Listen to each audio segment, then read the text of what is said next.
So, leveraging AI to speed up how you build and test your MVP. But remember that a clear problem statement and understanding of your user is irreplaceable. So, there's all these tools out there like Idea Browser, ChatGPT to find the ideas. Now, you could definitely use these tools, but I'm always a big fan of people who actually try to scratch their own itch. So, if you have a certain frustration or pain, it could be a small thing, but if you have it, there's a very high chance that other people would have it. So maybe try to focus on your first MVP that you want to build out towards something around that. Okay. Don't get overwhelmed with all these different ideas everybody's talking about. Just focus on what you think matters to you. Because if you align closely with the problem, that would help a lot in terms of like your desire to actually solve for it. Hey everyone, how's it going? My name is Ian Isaacs. I'm the head of growth and partnerships at the Founder Institute. Thank you so much for being here today. Um, really excited to have everyone. We have a really interesting event planned out. We have yet again Aram Melkoumov from Crowdlinker. He's participated in a number of different events over at FI. He's come back to talk about all things MVPs. I think this is his fifth event with us. Awesome mentor, awesome person to chat with. So today he's doing something a little bit different. He's going to go through an MVP build using AI and some specific tools. So hopefully this workshop is super valuable for you folks, and really looking forward to it. We have about an hour here, so I'm going to kick it over to Ram shortly, but just want to go over some very basic housekeeping. First off, as you can see, this platform is called AirMeet. If you're using a mobile phone, not the best experience, try to log in through a laptop or a tablet, so at least you can see everything. On the right-hand side, there's a chat box with the team and everyone. Just like definitely put it in where you're messaging in from today. This is a live event, so I see Montreal, Karachi, Abu Dhabi, Portugal, Israel, Switzerland, Colombia, Morocco, DC, Richmond, Luxembourg, Amsterdam, Sweden, a lot of cool places. Romania, Brazil. So, we had about 1,100 people sign up for this event. I don't know how many people. I'm expecting around 250. We're already 195, so I'm pretty sure we're going to hit that number. So really looking forward to having everyone. The last thing here on the left hand side on the screen, you'll also see a Q&A button.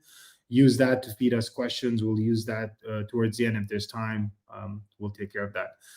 And then right towards the end, we want to leave about 30 minutes for networking. There'll be a lounge that we call the networking lounge. Feel free to jump on any table. Aram, if you have time, you can jump on as well. We didn't have a table in your name because we didn't know if you're going to stick around since it's so late on your side. But yeah, if you want to, feel free to stick around. All right, I think we're good. Yeah, and last but not least, at the bottom, there's emojis.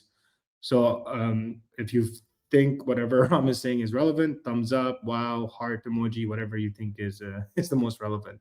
Okay, cool. Maybe I will kick it over to you, Aram. What I'm going to do is I'm also going to publish this poll and see if I can put this on stage. Why can't I put this on stage?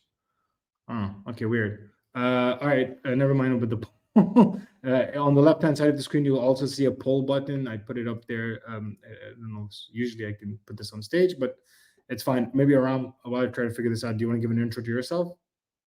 Cool. Yeah.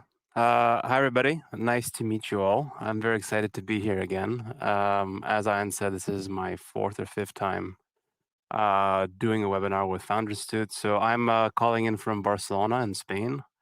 I'm the CEO and co-founder of a company called Crowdlinker. We've been around for 12 years. We're one of the leading digital product studios in Canada, and we have shipped close to 100 different products to market. And this event is very timely just because AI is talk of the town these days, and more tooling and workflows are being created that helps founders to be able to ship faster and smarter. So that's what we'll be talking about today. Cool. I can't figure out the poll thing. We still we have 6 votes in. So I guess the question here, folks, is maybe let's try to do this a bit differently. If you've used AI tools in the past or you haven't, can you just drop it in the general chat on the left? So like, just let us know, have you used any AI tools, which tools you've used and stuff. Aram, hopefully this gives you some indication of how people have been using. Okay, I see some people using Replit, Cursor, Lovable, and Grok, and all this other stuff. Okay, cool. Aram, so I think we have a decently well placed audience, but I'll kick it over to you to run this now. All right. Cool. Awesome. Yeah. You put is my presentation on stage now? I can't tell. I will put it back. My bad. Right. Awesome. Cool. So think Thanks. everybody can see my screen now. Okay, cool. So there's lots to unpack in today's webinar. So I'm going to try to breeze through some of like the educational awareness type of slides first, and then I'm going to get into my vibe coding session that I want to do with you guys today and tell you what my workflow is, and hopefully you guys find it beneficial, and then we'll end off with some QA. So I'm gonna show you how a one-person team can ship and scale an MVP. I'm going to be trying to get to the point of showing you like a functioning prototype, which then I'll share into this chat and people can play around with after, just to kind of see how quickly we could get this out. So stick around. I'll be tackling the live demo towards the second half. Okay. So the goal of today's agenda, my hope is that you're going to leave this webinar learning how to ship something this week with your idea, your business, whatever it is. All right, just a quick refresher. I like always starting off with this because I've done a prior 1 or 2 webinars on MVPs, but I like always to bring it up here. So MVP is the smallest product that still delivers some real value. Its job is learning. It's not perfection. So whatever it is that you're afraid of shipping, which is embarrassingly bad, that's okay. That's how a lot of MVPs start off with in the market. So as many of you all know, and I see many of you guys all using, different types of tools. So that's great. I love seeing that. But ever since AI really came into the fold, it started off taking some workflows into consideration around how to build product and helping developers and founders be able to ship faster and smarter. So, quick fact, Gen AI tools cut dev time now between 30 to 60% and routinely code grinding by 20 to 40%. So, on our end, with a lot of the products that we are building, we're saving about 30% on everything that we develop. That means more experiments per dollar and a shorter road to product market fit. And I did a prior webinar around product market fit, so go and check it out. It's on YouTube. So now the key thing is thinking days to prototype instead of months. So times have really changed, and this gives solo founders real superpowers in this new kind of agentic world. I want to talk about something called lean AI startups. Something new, and there's an influencer space who's really talking about a lot. His name is Henry Shi. But basically, a lot of founders right now who are building out lean AI startups are starting to hit 1 million revenue per employee. And they're building out their design. They're designing out their org and stack for that efficiency. So I'm going to show you this leaderboard. Henry Shi was the co-founder of a company called Super.com. He grew that company up to 150 million ARR with very lean principles. And he verifies each of the companies on this list, which I'll show you by looking at their Stripe data in order to confirm like the verification of what people are claiming when they submit their companies. And there's many 10-person teams on there who are doing 10 million ARR, and some are solo founders doing 1 million a year. Lovable, which I think many of you guys are using, is a good example of one of the companies on that list. They hit 10 million AR in just 2 months with 15 people. So the target mindset here is how far can you go with fewer humans and smarter tools. So here's the leaderboard. You guys want, you'll get this out later, but I'll post it in the chat here so you can all check it out. If you look at this board, you see a couple things here like total revenue of the companies that are on this leaderboard. Average revenue per employee is 2 million. and the average team size is 20. So you could see some pretty interesting ones here. I'm just going to focus on a couple. There's like Bolt here, there's Lovable on here. You could see how much revenue they have, how many employees they have, you know, and whether they're profitable or not. So that's pretty impressive. There's one I wanted to show you, which I think was very interesting. Is this company called Cal AI. It's basically a calorie tracker being powered by AI. Their annual revenue is 12 million a year, and they have 4 employees. So they have a revenue per employee of 3 million, and they're profitable. And they had zero funding. So there you go. It goes to show what's happening now in the space. There's a link here to a Forbes article. If you want to check it out, it's basically a 17-year-old kid who made this company. It's an AI-powered nutrition app, and they're going against the likes of my Fitness Pal, Lose It, and many others, and they've done very, very well.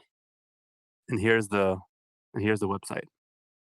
So this was all built using different kind of AI tools. So food for thought for everybody saying or complaining maybe that things can't be done. This is kind of proof. So check out the leaderboard. I recommend going through some of the companies there, doing a deeper dive into them, and seeing what they did, what they did online, how they got some traction, and things like that. Some of these companies are actually building in public. All right. So the first step with any type of build of a company, you got to start with an idea. So I'm gonna take Greg Eisenberg here. I don't know if you guys know him. I highly recommend following him. He's a pretty big influencer online. He's built a few successful companies, but he actually launched something recently called Idea Browser. Um, it basically delivers one AI research startup idea a day for free. You could sign up and get access to the whole database. I think it's like $200 a year or a month. I can't remember. But it's basically a great spark if you're blank paging and you have no idea what to do. And they use various data signals, which I'll show you in terms of the different sources that they use. So they scrape and pull data from things like Reddit, Facebook, and many other kind of platforms. If you're still stuck there, obviously use ChatGPT. If you're not on a paid version like Plus, I recommend it because of their O3 model. It's game changing. It's gotten to the point that O3 has basically replaced BAs, business analysts at my firm. So that's one less headcount for me that I have to kind of think about because I'm using, and the team and I are using O3 model to do a lot of stuff. So anyway, you can use ChatGPT for your idea machine generation. You could ask it like, in this industry, what are common pain points and things like that, and use an iterative kind of loop approach to kind of get to that point. Obviously, you could also look at Reddit forums. Look for things like searching within Reddit, like I wish there was an app for. So in that situation, look for upvotes that basically shows you a demand signal. And keep in mind, Idea Browser already scrapes a lot of this data and feeds it into their own system, so you kind of benefit from that. Google Keyword Planners, look for searches with poor results, which have instant pain gaps that you could take a look at. Obviously, follow trends and validate fast. I put together a link here of, where is it? 50 tips. So I put this together for you. I'll share it with everybody once I share this deck, but it's basically 15 different tips for you to go and find your startup idea. All right. Moving on. Okay. So once you have an idea, um, what I like to do is use ChatGPT's O3 model to basically get it to conduct deep market research. So there's a function there called enable deep research. It basically takes anywhere from 10 to 20 minutes at times to go and actually do a full crawl of whatever it can find online. And we're going to actually try to do that today and see how far we get. But basically, it learns on what's happening, through different sources online. Once you kind of get that data that it extracts, then you could obviously fine tune the results. But that would help ChatGPT understand a very clear problem understanding of an opportunity and the market. So once you have that, then you need to prompt it to then focus on how to solve that problem And what you're going to be asking for it is for it to create a product requirements document or a functional requirements document. Now, you have to be very precise here. You have to kind of tell it that you're going to be looking for complete user stories, including acceptance criteria for all the functionality that it is that you want to build. That's very important. And then you fine tune the PRD until you're happy with like how it's broken down. And so I'll show you some examples of that when we get to that. And then you're going to move into the UI generation. But it's just a very important thing is that when you're using ChatGPT, make sure you provide a clear role, goal, and context in order for it to produce clear formatted user stories, which will then go into the UI generation tools. All right, next. So fast prototyping tools. So a lot of people I think are using different ones. I'm a big fan for prototyping of using vo.dev and lovable.dev. So the reason why I like VO the most is if you look at the company that created it, it's called Vercel, and they actually host and run a lot of front end applications for I think hundreds of thousands, if not a million, businesses online. So they had very good access to lots of data to train their model on in order to create the best solution to generate your front end prototype interfaces for. So what we do then is we would describe what we want to do in plain English. So gone are the days where you have to create these fancy 5,000 word magic prompts. Now with a lot of these tools, you could just speak in plain English. Or better yet, what we're going to do is upload the PRD that you got from ChatGPT as a PDF and let vo.dev then instantly generate that production ready front end interface for you. So the good thing is that it's actually pretty decent code that you could actually build off of. Now, Lovable takes things a step further where it generates the entire application. So front end UI, back end logic, database, including Superbase off, Stripe Pay, OpenAI endpoints, all out of the box. On our end, the reason why we prefer VO over Lovable is that VO doesn't lock you up into a no code box. If you look at tools like Replit, Bolt, and Lovable, and some of the other ones out there, they're basically trying to lock you in to using their specific solution to build everything and deploy it because that's how they kind of lock you in. If you're a non-technical founder, definitely look at using Lovable or Bolt or Replit as one of those other ones. But on our end, our workflow is a bit different because what we do is, or our ideal workflow is that we create a two-way sync between sorry, a two-way Git sync with our VO and your IDE, which is where the developers work in. So we use Cursor, Windsurf. We're using Windsurf now more. And now the beauty about this is that the code stays synced in GitHub. So when you make changes in your IDE via prompts or changes that you wanted to do, that then gets pushed and gets reflected into your VO instance, which is where you then can continuously then optimize your front end experience.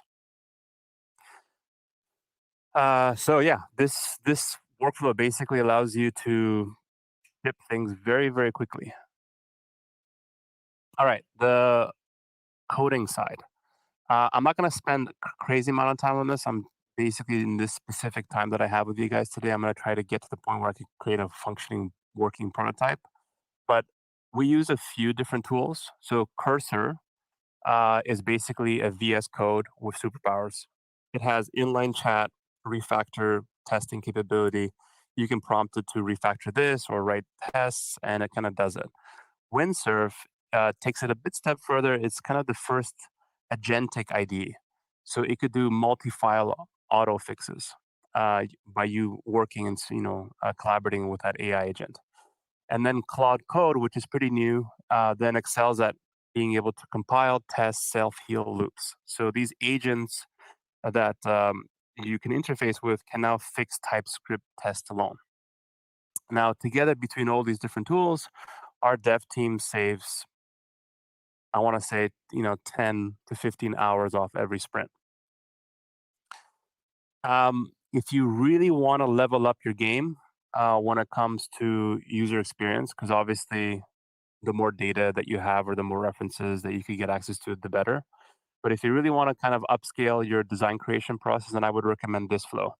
It it might be slightly unethical, but it's a great way to avoid costly reinventing the wheel aspects on design. Okay, so I don't know if you guys have ever heard of something called Mobin, but it's basically one of the largest databases out there online, which has captured every single user flow, onboarding experience, buyer journey for the most successful and well-known apps there are in the market.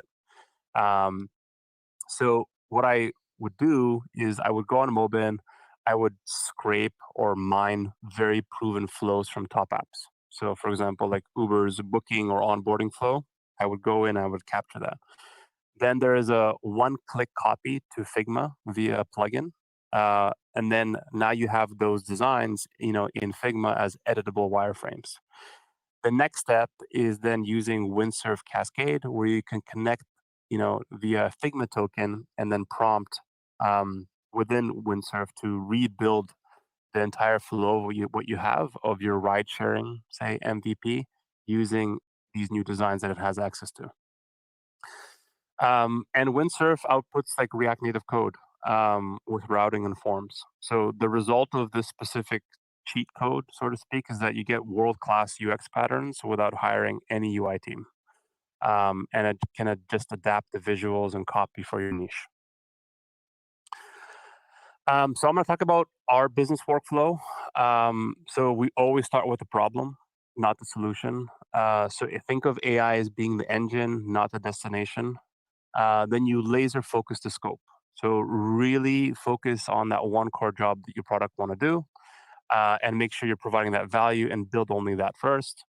Obviously, build with AI now that we have these tools, but you measure the success of whatever it is doing with proper user feedback. So continuous, user feedback cycles are very important here, and then learn from it and adjust, and go back into this kind of like cycle loop that you're constantly iterating on your product. And then lastly, always have a human in the loop. Um, it's important. You use AI for speed, generate that first draft, get suggestions, but use you or your team's expertise to basically refine and make final decisions. Don't just give all the keys to the castle to AI to go figure it out for you. It's not there yet. Let me put it that way. Maybe soon, but for the time being, just keep your hands on the wheel, and then basically repeat until traction. And then once you get that traction, then scale. Now you could try to scale with a lot of these AI workflows that I'm mentioning here, but what we're seeing is that to handle very sophisticated production ready code, it's not there yet. A lot of the vibe coding tools out there are great to getting you to prototype, POC, MVP.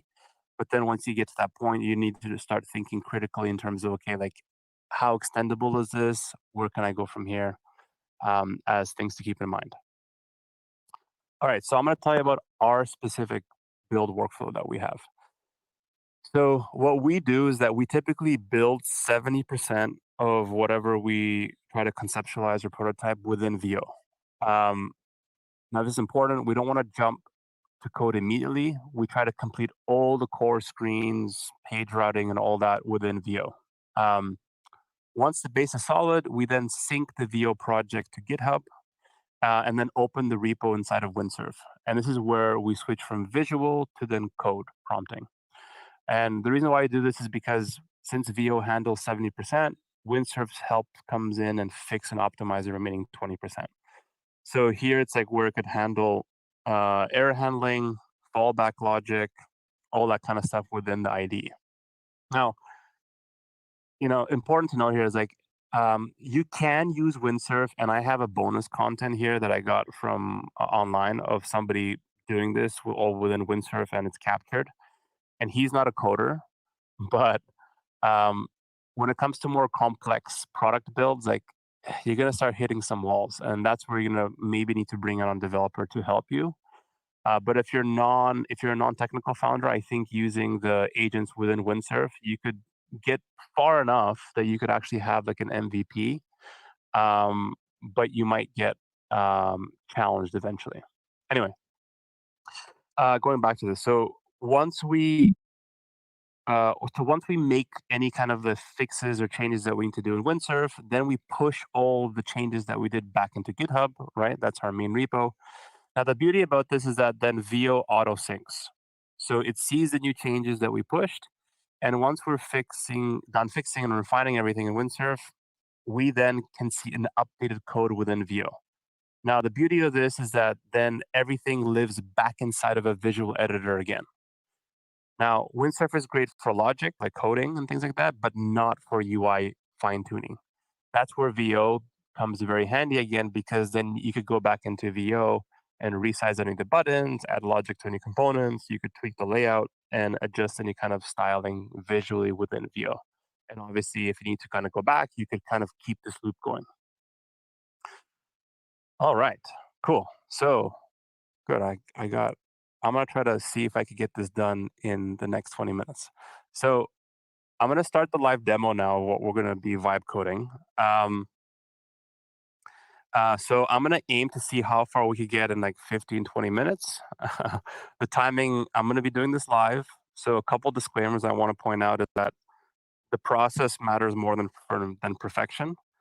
Um, and live demos can be unpredictable. So, fingers crossed if this doesn't work, I'm sorry, but I'll try to get it to work to see what we could actually accomplish in 20 minutes.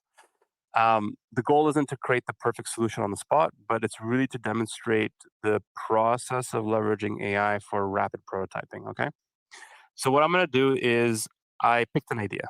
Okay. So, let me jump to this. So, the idea that I picked is, funny enough, the one available on ideabrowser.com currently, which is Greg Eisenberg's website. So, as a free user, you get access to a free idea of the day, as I mentioned. And so the one that I'm going to be doing is building out an AI immigration assistant. I looked through it.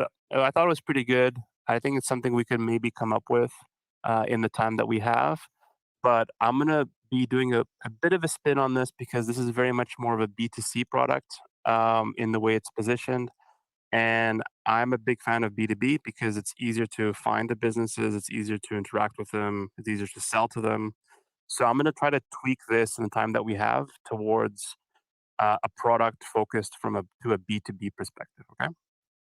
So hopefully Greg doesn't hate me for this, but I'm going to be stealing his idea and seeing what we could vibe code in the time that we have. All right. So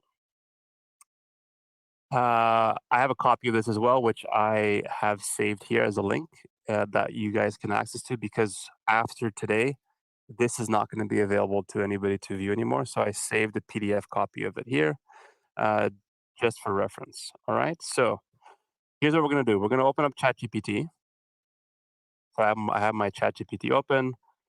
I have my O3 model enabled. I'm going to turn on deep search. And so what I'm going to do is I'm going to go up here and I'm going to import all this content. Okay. So I'm going to import it and then I'm going to give it some instructions. So, God, I keep losing this tab. Okay. Then I'm going to incorporate the why now stuff. Oh boy. I'm going to bring in the proofs and signals.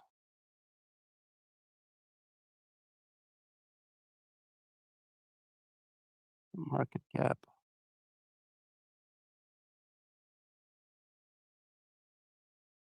And the execution plan.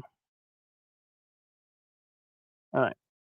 So just to explain this a bit more, so they idea browser specifically trying to make it simpler for everybody. They build out this solution based on pulling a lot of data from different systems. So they rank this based on opportunity, problem, feasibility, the why now. They talk about business fit, execution difficulty, go to market, um, and they're kind of the way they categorize it in the community signal. So you can see here they pull data off of 5 subreddits, 5 Facebook groups, 13 YouTube channels, and some other stuff. So I can't see anything because I'm not paying for it. So this is as far as we could go from a free perspective. All right. So let me give this some more information. So I'm going to provide you with an idea around immigration AI assistant to help um, workers with their immigration process to come to the USA. Um, Below is market research that was done. Yeah.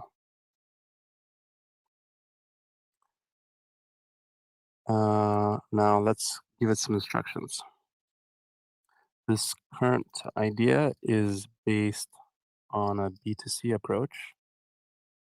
As you can see, I would like to change the scope of the offer to be focused around selling this type of product under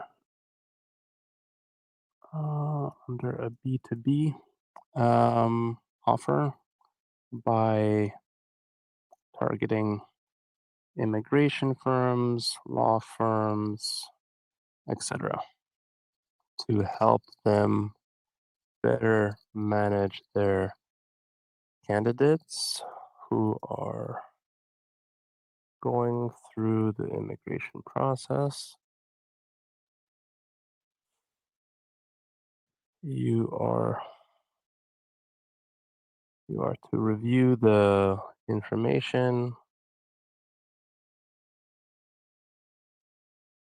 and conduct any online market research, better understand the problem and opportunity for B2B.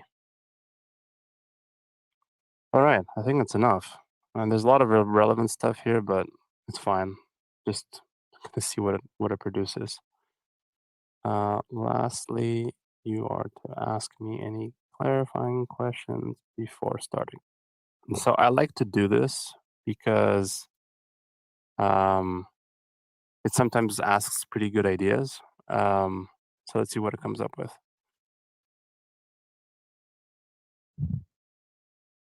All right, so let's see. So what specific service line do you envision the assistant? So yeah, client intake, automation, asking them personal information required for immigration, providing documents uh, to review, case tracking, um, payment handling, etc. Do you have any target firms in size? So yeah, let's do boutique immigration firms and multi-practice law firms, U.S. based. Would you prefer the research to focus on competitive solutions already targeting B2B immigration workflow? Yes. Any current pricing? Yeah, let's do per firm, make it simpler. All right, so it's off to it.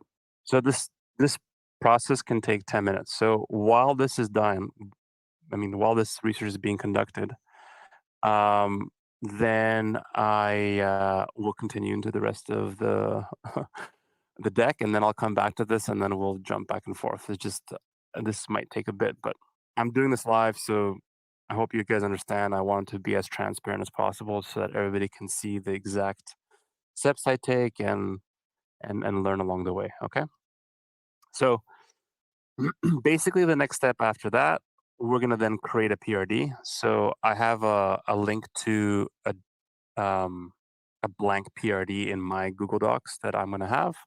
And once the research is done, I'm gonna then ask it to basically create a PRD. There, I'm gonna provide some additional instructions, but I want to go and do the research first, so that it can get trained and understanding of the problem. Then we're going to push this out to VO in order to create that initial prototype. And there we're going to try to iterate, tweak the UI, and then I'm going to publish it to an actual staging environment. And then once that's done, then I'll share it with you guys. You can play around with it. All right. So while that's working, so I want to talk about some common traps. This is important. Um, so leveraging AI to speed up how you build and test your MVP. But remember that a clear problem statement and understanding of your user is irreplaceable.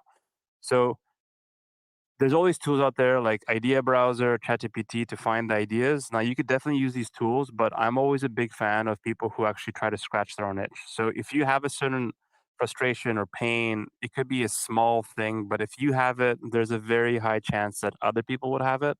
So maybe try to focus on your first MVP that you want to build out towards something around that. Okay. Don't get overwhelmed with all these different ideas everybody has, everybody's talking about. Just focus on what you think matters to you, because if you align closely with the problem, that would help a lot in terms of like your desire to actually solve for it. Uh, the next one is avoiding scope creep. Now you're going to see when I'm going to ask it to generate the PRD without a ton of instruction, it's going to give me like the bells and whistles of probably everything it could fit into an MVP or a product. Now, you really want to try to stick to your core features that address the problem. So I'm hoping that when ChatGPT comes back to me with its research findings, it'll see that a lot of boutique immigration firms are probably doing everything manually, which I'm pretty sure is the case because I've dealt with a few helping immigration workers come to Canada to work for us. So like it's a bit of a struggle, and I know that they're doing it manually. So like I'm hoping there's a market here and that we could sell to them. Um, The next thing is obviously avoid building for an imaginary user. I mean that user could be you. Like try to build it for yourself. And I'm gonna give you guys a nice bonus piece of content here of a guy who went and did something very similar.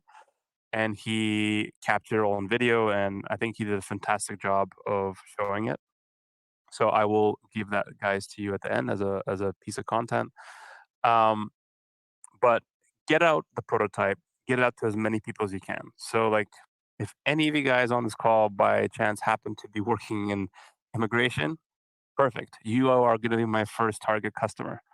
You're going to be the people who would see this product and tell me yay or nay on what should be improved because, like, I'm not an immigration expert, so I'm relying on AI to do it. So that's where feedback generation is going to be super, super critical, and you're going to want to show what you have. Now, the beauty about this whole opportunity, guys, is that you're able now to take something from concept to a prototype in like in an hour, and then you could just go and present it out to the people that you have. Now, how you find those people and where you source them, that's something you could take a look at. This other webinar I did around finding product market fit and all that kind of stuff.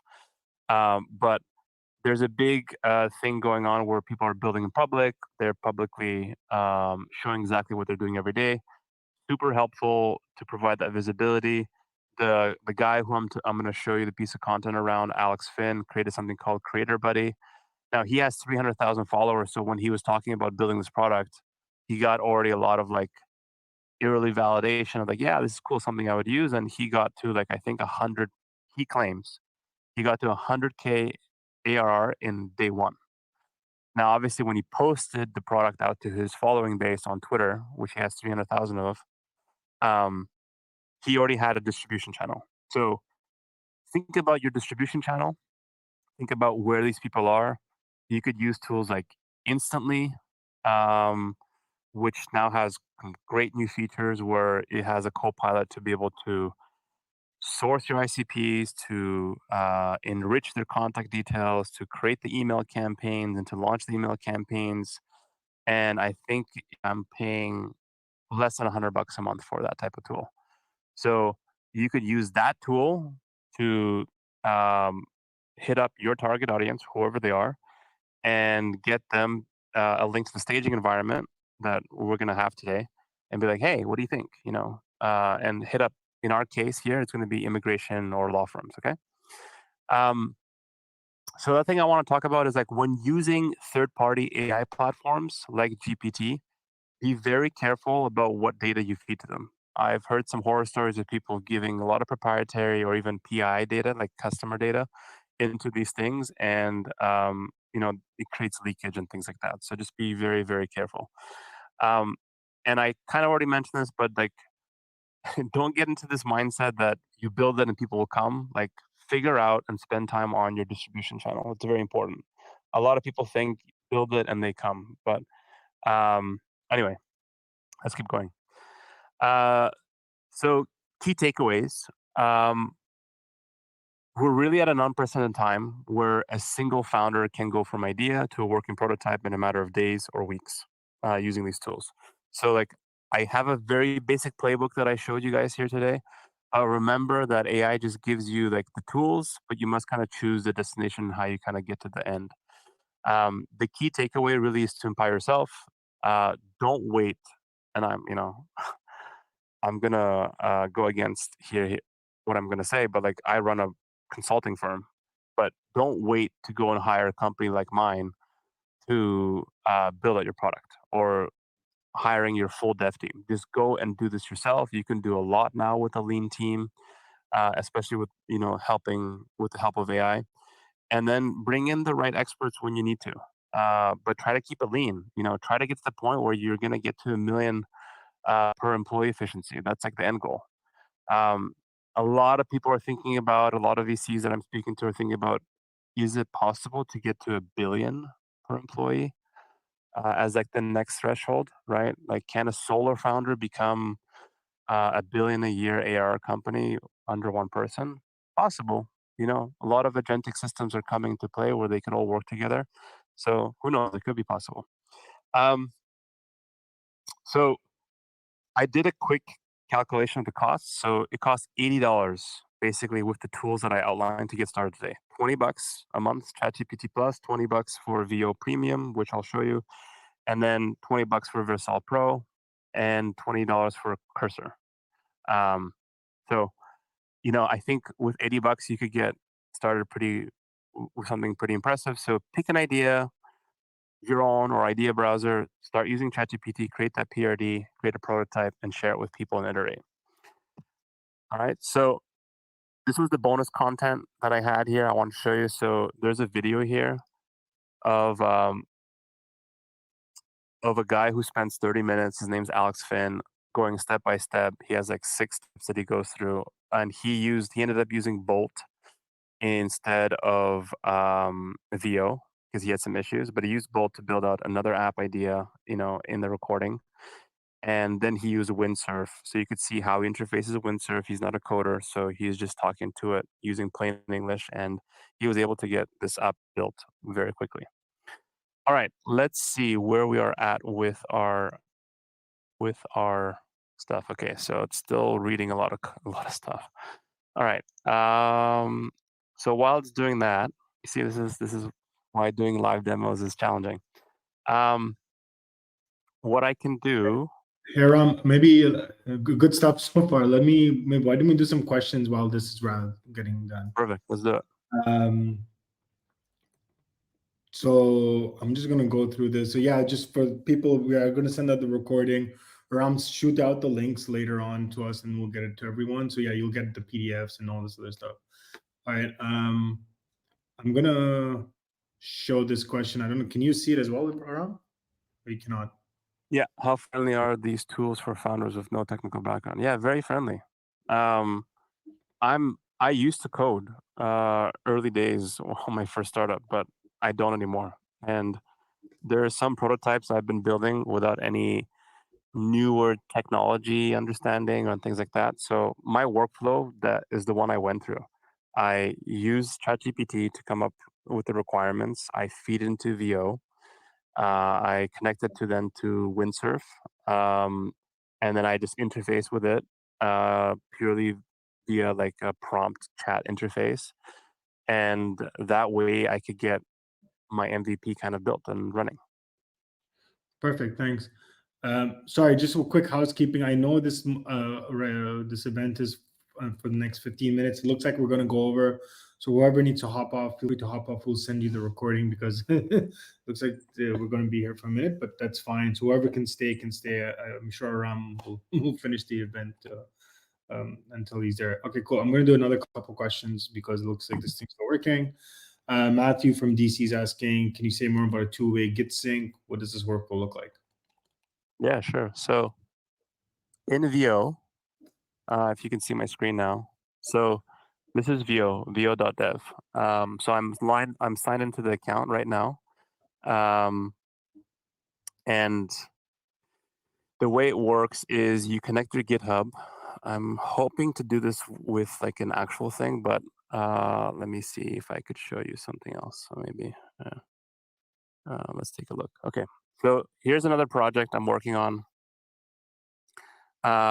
So you guys see my screen here. So we have a fork here of something we're working on.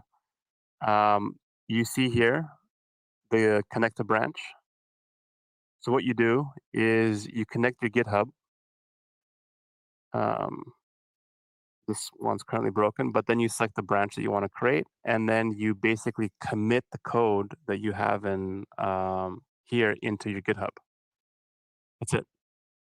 And then you open up that repo then in Windsurf, and then it will pull transcode and make everything available on your local environment. And then once on your local environment, you can then set up the local host or like the to be able to interface with the app, and then it could then using prompts, you can iterate on it and then push it back to GitHub. Okay. Cool. Powell from Poland is asking, do you still recommend doing some idea validation with potential customers before building a prototype, or is just doing deep research via GPT enough? So it's a good question.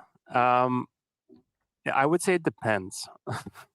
uh, First, I'm always a big fan of doing customer research. I think it's super, super important to be able to understand who you're building something for. But sometimes in some use cases, I've seen that people just want to see something. People just want to see something and they want to understand what it is that you're trying to convey. Um, so that's something you need to kind of make a decision on. If it's a B2C app, I would recommend just trying to vibe code it yourself. If it's a B2B app, I would recommend maybe trying to connect with whoever the target audience is, do some discovery with them, and then learn in terms of what their pain points are. And then once you have those, then feed them into like a chat GPT to create the PRD. And then once you have that, then feed it into like a vibe coding tool. Cool. How are you with your deep research, agent? Yeah. Hmm. Let's see. Oh All my right. god, Wrapping up. it's going full detail right now. 27 sources. Yeah. Yeah, Okay. but you know, Let's do a little more. Vishal from Mumbai is asking, how do you see vibe code tools like V0 and Cursor versus no code tools like Bubble and Software? It's a good one. yeah. So I think if you look at how things start off, like I think Bubble kind of came out first. I think they did a great job, including Builder. But that company got into a lot of heat recently. But I think the problem with those tools, to be honest, with a lot of customers that I've been working with over the last year, a lot of them are trying to get off of them.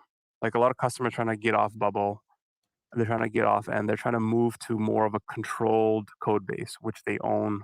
Um, Now, the benefit of that is obviously you're going to have a lot more flexibility and and control over your code base to do whatever you want. Uh, those tools like Builder, they'll eventually hit a point where they're not scalable enough for your needs. And once you make that investment, it's going to be pretty hard to fork out all your code and move it somewhere else because they've locked you in. And this is exactly what my problem that I have is with uh, things like Replit and Bolt is that they try to lock you in within the ecosystem. Um, and it makes it a bit harder to move things out, especially once you want to kind of continue off of your journey. I recommend that workflow, which I mentioned, which is using Lovable, and then using an IDEA tool to kind of perfect out the code using prompts, and then perfecting the MVP that way. Cool. Um, I've heard the same things. What happens is, especially with Bubble, you start building, you start doing stuff, but then you built everything on Bubble, and then to move off, like all of a sudden you're paying like $400 a month, and you're like, what's happened there? So just yeah, be wary of that. I like this question's a bit technical, but Mohammed from Istanbul is asking, when third-party APIs are involved, like maps or payment services, how well does AI work for generating MVP, given that those endpoints are shared, token, and all that type of stuff? Yeah, for sure. So um, a lot of tooling are a lot of tools. Like if you look at Canva, Figma, are all making available an API endpoint. So as long as you can get the API endpoint from those tools and you could interface it with, say, Lovable or Windsurf, wherever you're going to be doing most of your requests through that API, then it doesn't become as much of a challenge anymore.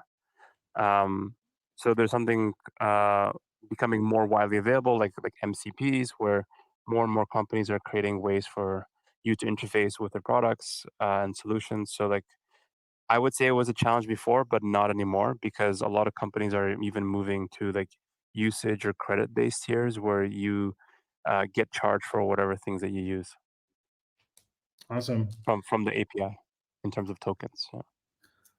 So I don't know how to say this first name without butchering it, so I'm not. All the way from Honolulu, this individual's asking, how do you take care of the backend stuff like auth, database security, and stuff? So does like which product does that? Which tool? If you can comment on that. Yeah, so I would definitely do that all within Windsurf. So you could ask Windsurf to set up the right relevant kind of database. You could ask it to implement your Stripe for monetization. Um, so what was the other question there was in that? Auth and So security. yeah, and security. So the security one is a tough one to be honest, because in order to get like certain types of standards, you need to kind of do your SOC 2 and PCI compliance if you're going to be managing any kind of payment information. But yeah, data privacy is a big one, to be honest, in terms of like an issue in the AI space right now. But it just all comes down to where you're hosting your data at the end of the day. Um, so if you're using Vercel to host your apps, then I think they have a pretty good data security layer.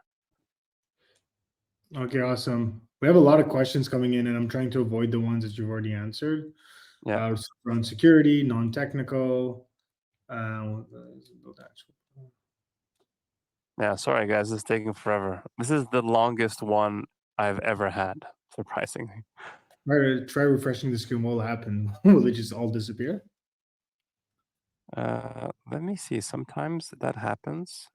Because I get a notification on my phone to see if it actually did finish. No, it legit hasn't finished yet. All right. Um, let's take a look. No, still going. So, Yeah, any other questions I could answer? yeah. Okay, let's burn through this. We're Let's definitely go. not finishing here in 8 minutes, folks. So, and, if you had plans, um, you feel free to hop off, and we'll send you the recording as well. But this will live on YouTube in a bit. Oh, there we go. There we go. Okay, cool. I'm gonna hop off now. All right, Uh, cool. Let me take this back. All right, so it looks like it did analysis on B2B AI migration. If you guys are interested, I'm going to share this with you guys here. So I'll post a link here. So let's see. I'm going to try to skim through this. No, no, no, no, no, no, no, no, no. Okay. Pain points. So labor intensive form filing. See, the nice thing about O3 is that it actually sources. Um, so issues with like AI before was like things around hallucinations, but I've been using this tool enough now where I could confidently say like I've verified a lot of this stuff and it's getting pretty accurate. Document overload review, client communication, case visibility. Okay, cool. Multilingual complex intake, case tracking deadlines, billing invoicing complexity. Okay, interesting. Integration and workflow gaps. Okay. So then it goes into competitive landscape. Great. Okay, so That is very helpful. I love that because then it gives me a way for me to prompt for the PRD. Okay, so here what I like is that it shows me the solutions, what key features and focus they have. Um, okay, market demand. All right, there's a lot here. So what I'm gonna do is just streamline this. I don't usually do this, but let's try. Based on the pain points uncovered and the market gaps that exist, um, according to the analysis, please. I like saying please because we're all going to be succumb to AI overlords in the future. So please create a product requirements document (PRD) uh, to create an MVP solution of the core functionality that I can then share to the target audience, being law firms and immigration boutique companies that specialize that do this. The PRD should clearly state the functionality as well as having clear user stories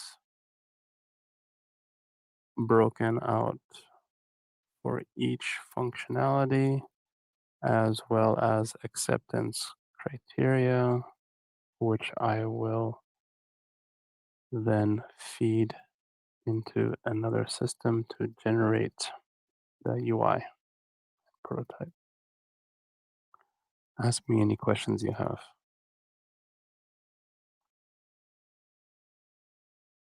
All right. This is going to be a lot quicker, guys, because it doesn't need to go do a deep research. So um, it's going to work on creating the PRD now for me, and then I'll actually show you how this looks like. So actually, the longest piece of this whole workflow is actually using the O3 model. Um, so I should have timed this better, but let's see what it says. Okay. Okay, one. Form scope. Which immigration form should the MVP autopilot? Employment based. Let's focus on employment based to start. Depth is PDF export or human upload accessible? Yes. PDF export and human upload are acceptable. No transmit to portals necessary. So I'm just going from like a product perspective. I'm trying to keep this lean, okay? Branding only. Yeah, versus a white label custom domain. Uh, mm, this should be a SaaS app, so no white labeling.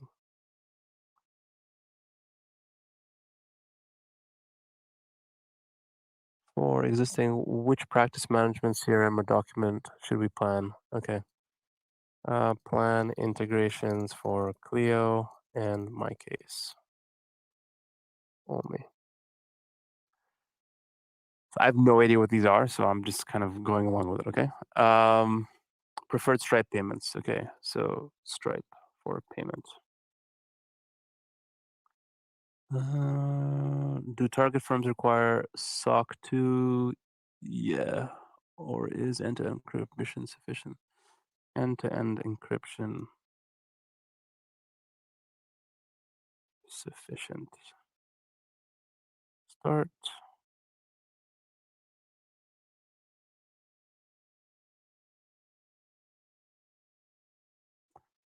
All right. Client-facing language, only English. Timeline or pilot size. Are you aiming for a limited pilot? Limited pilot. All right.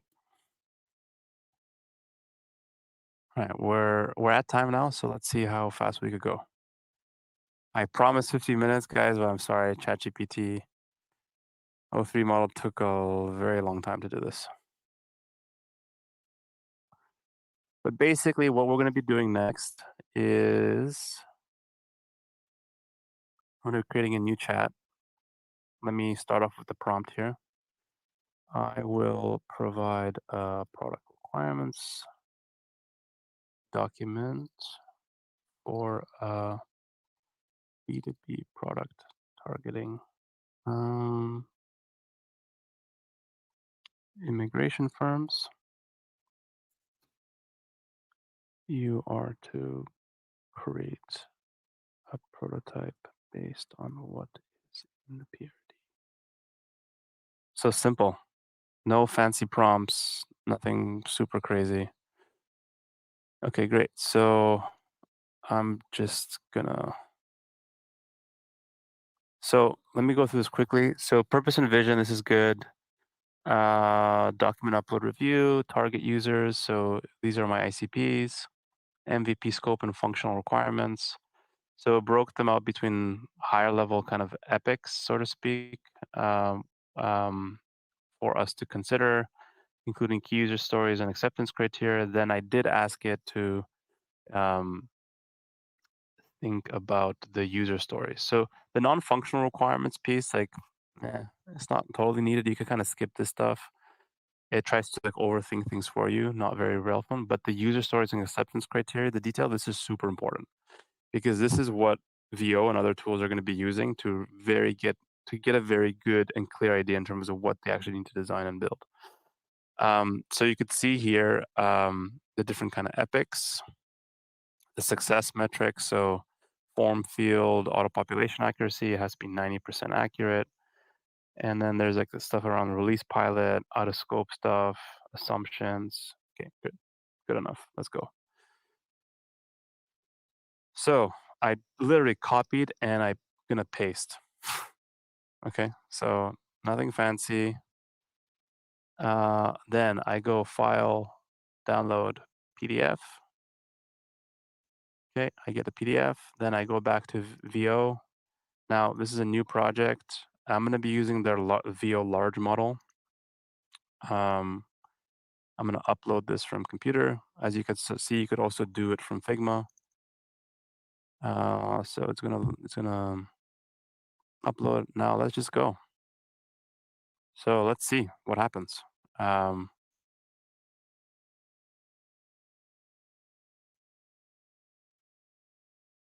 it's thinking. Anyway, while that's happening, I'll share this stuff out with you guys. We already went through the QA. I have some office hours here. You guys can book a time with me. You could either click on this link that I'll share. Whoops. You guys want, I'll put it here if you want to book any time with me, or you can scan the QR code. Um, but yeah, that's the end of this specific webinar. So let me go back into here and see where it's at. All right, so it's doing a lot of thinking today. Um, do you guys have any additional questions around what I just did there I could answer?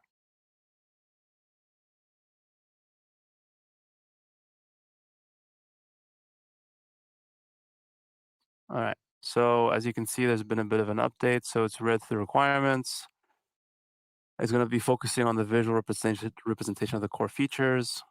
The prototype will be a Next.js application. So that's what I like about VO. We're big on Next.js. And so it actually builds on that. So it's going to be focusing on the main layout, dashboard, case management, billing, and settings. So it's working out on the core structure now.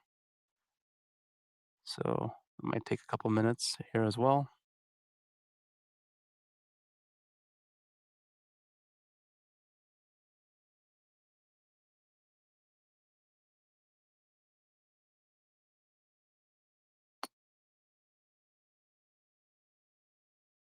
Normally, I clean this up. Like when I get this, I would typically clean it up or I would reprompt it. But just in the interest of time, I'm not going to be doing that. But you get the idea, right? You could go back into ChatGPT and reprompt basically what it is that you're trying to do,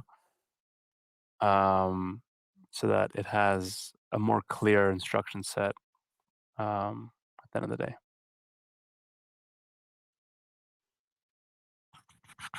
Let's see, guys. Okay, so I think what I really started this about half an hour ago.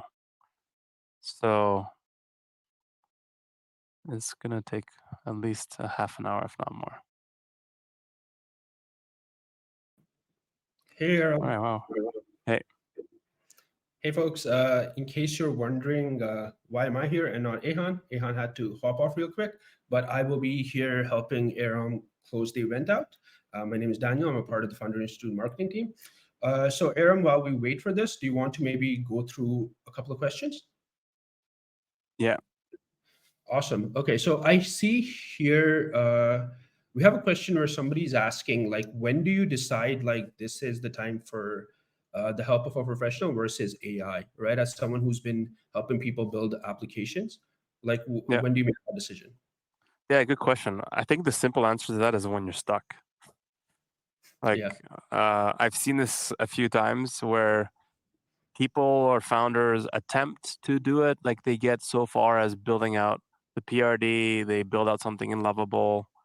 They show it to us as like their prototype ish that they want to do, but then they realize that there are limitations. So I think it's a good question. Let me talk about that and expand that out. So a lot of these tools are really good if you're starting off with like a fresh slate, a clean idea, right? You want to prototype something, you want to get it out. Unfortunately, it doesn't work the other way around just yet. And what I mean by that is, oh shit, hold on, I got a runtime error. So in situations like this, I mean, I'll just deal with this. So I received a runtime error.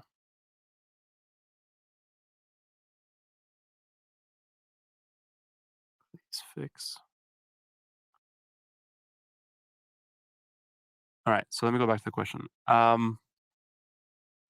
So right now, like the way I've been doing this workflow is like I create the designs, I push it to GitHub, and then in GitHub, I then push it into Windsurf, right?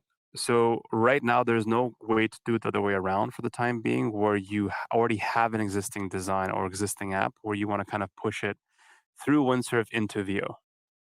So for you to be able to improve on the design, that is not available yet, but it's soon. I think we'll be there working on it. The other problem that exists currently with some of these tools is like admin panels. So say you build out an app, it has like the basic functionality for you to take payments. There's a database and all that kind of stuff. But like for you to actually manage it and manage the users, uh, it's an extra layer of complexity. So like these tools just can't do that yet. Uh, I would recommend looking at things like Retool or AppSmith in order to basically do that for you. But that's where you need to create like an API to be able to interface with these kind of like API friendly middleware admin panels. All right, so looks like I got something. Let's take a look. All right, so I have. Hold on. Let me go back to the dashboard. Oh, it's buggy. All right, collapse. All right, so looks like I have just like a simple dashboard to start, where I could see a workflow of client intake, um, LCA field. I don't know what that is. Petition ready, decision pending. Uh, this isn't working yet, but I could go into here, which is nice, where I could take a look at the specific case file for the person. I could send intake link, upload, generate forms. I could create an intake form. I can upload documents for that specific file. I can, the billing's not working yet. But in these situations, now that I have this working, I would actually just go back. Um, I would actually just go back into VO and start fixing everything. Like for example, fix this. So in this situation, let me go back here. In the sidebar, there is overlapping text for the name of the app. Just change this so that it isn't broken. Make the name Legal Joy. I don't know. Let's see what happens. But yeah, so now that you have it here, you just continuously use the prompts to fix.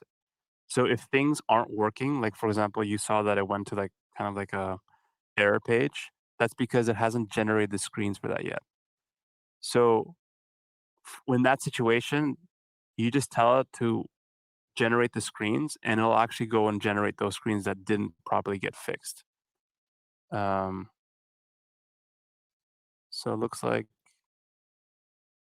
okay.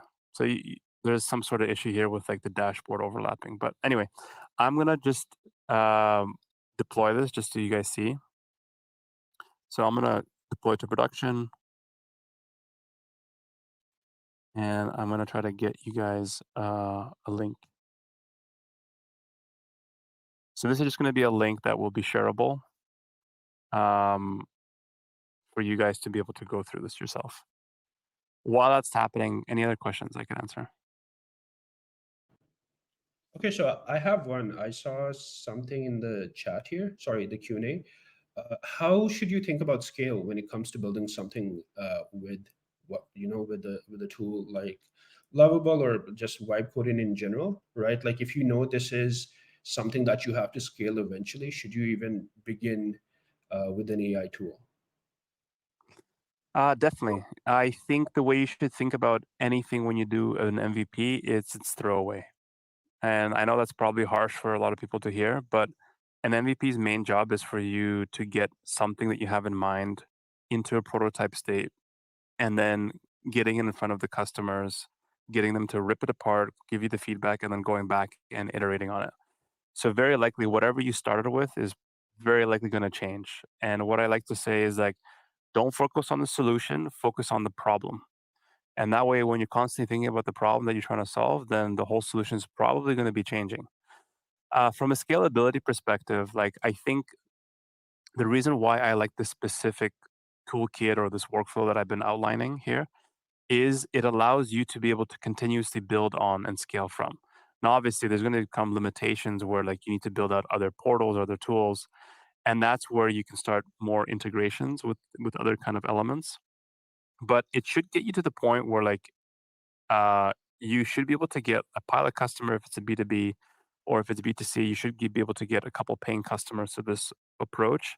But at least that way you have like some traction and some ability to get something out of the market. Awesome. Yeah, that makes perfect sense. And I think it's like you need proof of concept, right? So I think that's like a That's right. great way to start. Okay, Exactly. Getting a proof of concept is super important. So what I'm just trying to do right now is that I'm actually trying to complete my workflow of this whole process. I'm trying to publish my app that I have that is here into a staging link so that I could then share it with you guys. So it's right now I have an integration set up with Vercel, which is the company that's going to be hosting this app, which is owned by VO. But yeah, it's going to take probably a couple minutes here, but I can answer. Oh, there we go. So looks like a V4 version of the app was published. Here is the link, guys. Oops.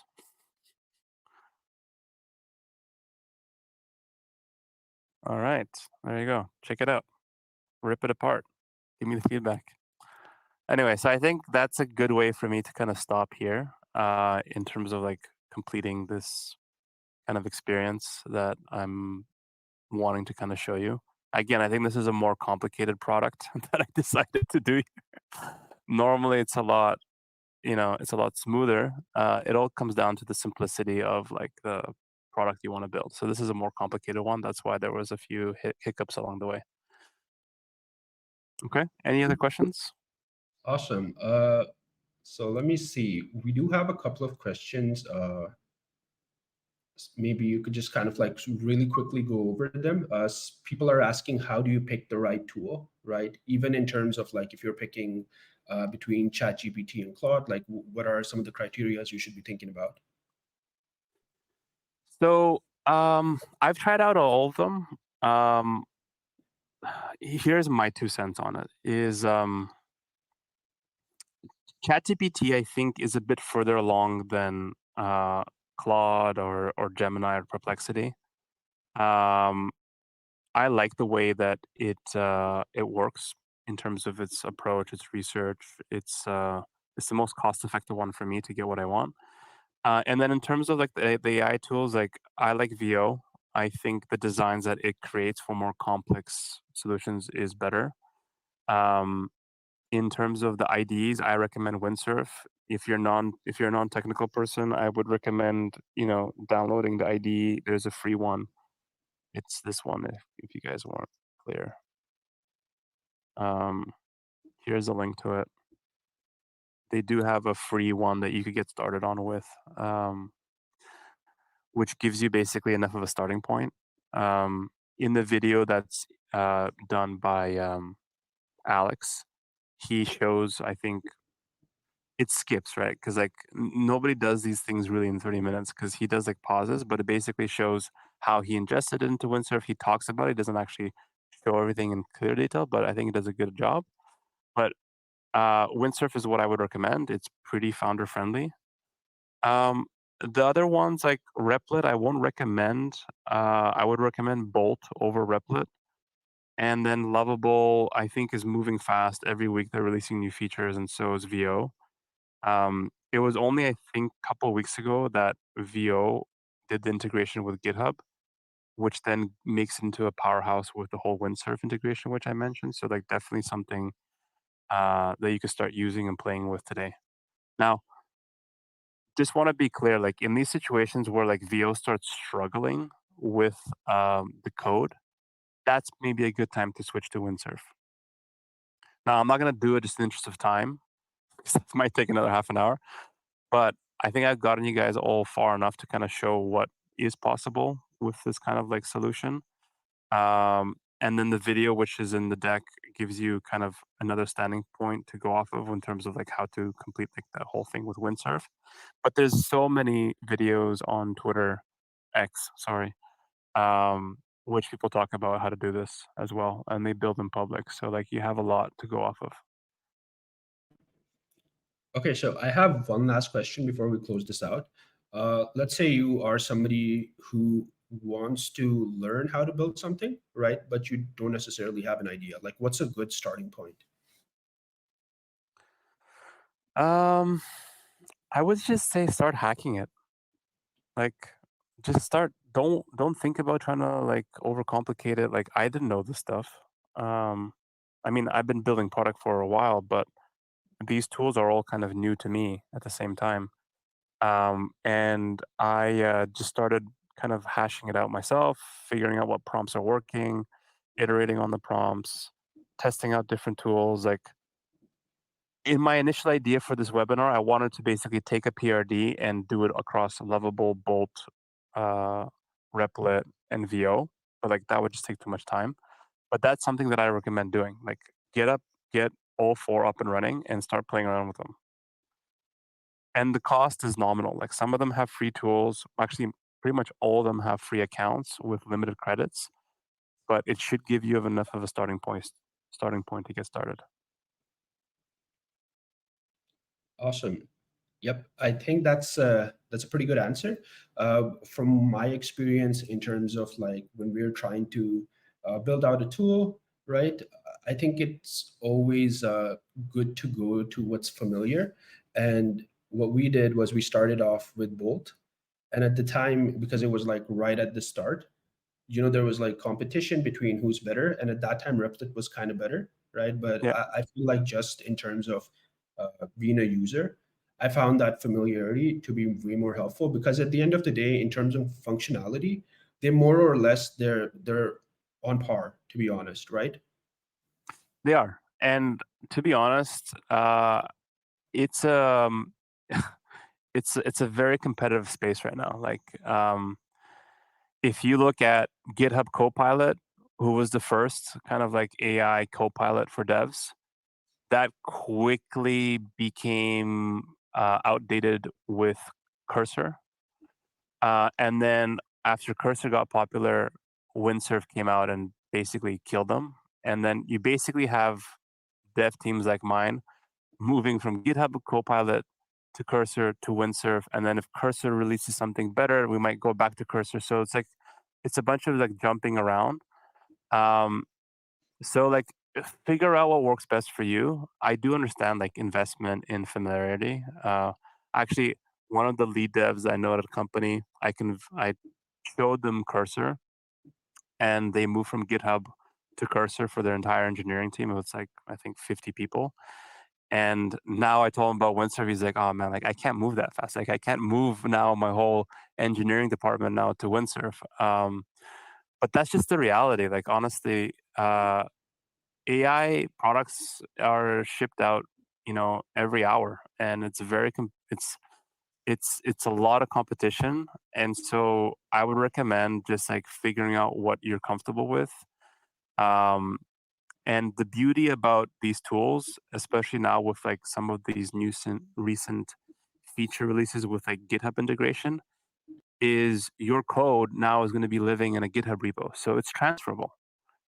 And what I mean by that is like what I mentioned earlier is that once these tools start creating the ability for you to import your existing GitHub code base, or importing your entire full Figma design system that you have for your company, then that becomes a powerhouse, because with that capability, you could basically have anybody on the team be able to go and ship code, because that AI platform is going to be very familiar with the code base, is going to be very familiar with the design system because that's all in Figma, and you could be able to go and add new features purely through prompts. Awesome, awesome. And there you have it, folks. Thank you so much for joining us today. I hope you really, really enjoyed this. We had over 1,000 people who actually signed up. And I think at some point we had about 400 people live. So yeah, I don't know, Aram, if you could see the hearts and all the emojis. Yeah, I The do. people, Thanks, guys. This is awesome. awesome. Awesome. So folks, what we'll do is we'll send out a recording to you in the next 48 hours. So you don't need to worry about that. We are going to be sticking around for networking. So if you want to connect with founders from across the world, maybe other people who are passionate about building products using AI, please do stick around. We also have some really interesting boot camps happening next month. So we'll have somebody from the team drop links in the chat. Do check them out. Aaron, before we close out, any last words? Yeah, no.